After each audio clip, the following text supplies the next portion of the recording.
The riot by asylum seekers at the Immigration Detention Centre on Christmas Island a couple of weeks ago raised questions about how detainees were being handled.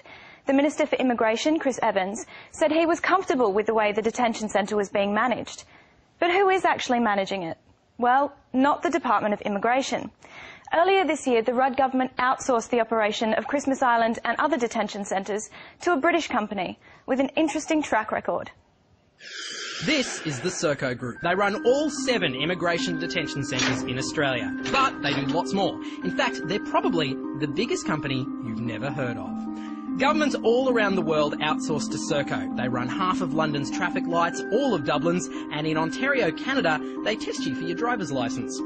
Serco are also the largest air traffic controllers in the world. They've got 54 towers in the US, and they control Baghdad's air traffic. They even maintain the RAF squadron the Queen flies on. All over the planet, Serco are moving people, from metros in Dubai to buses in Adelaide.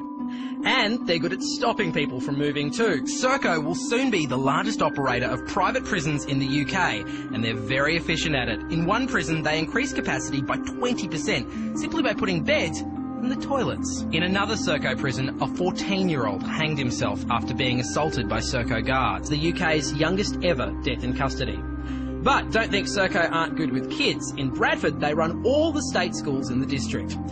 Serco is the model of a modern multinational, and that's why they're the right company to keep us safe. They've been running the UK's ballistic missile defence system ever since it was outsourced 40 years ago. In fact, they look after Britain's entire nuclear arsenal, from creation to decommissioning. But wait, there's more. Serco are so good at running things, they even run time itself. That's right, Serco have the contract for setting Greenwich Mean Time. And Serco just keep getting bigger. Since 1994, they've grown by 1,200%. How have they been so successful? CEO Chris Hyman puts his success with Serco down to listening to God. Now, you might think things like nuclear arsenals and border protection are best handled by the government, but that's not a problem for Serco because about 85% of their workforce are ex-public servants, so they have all the training and connections necessary to handle big government contracts.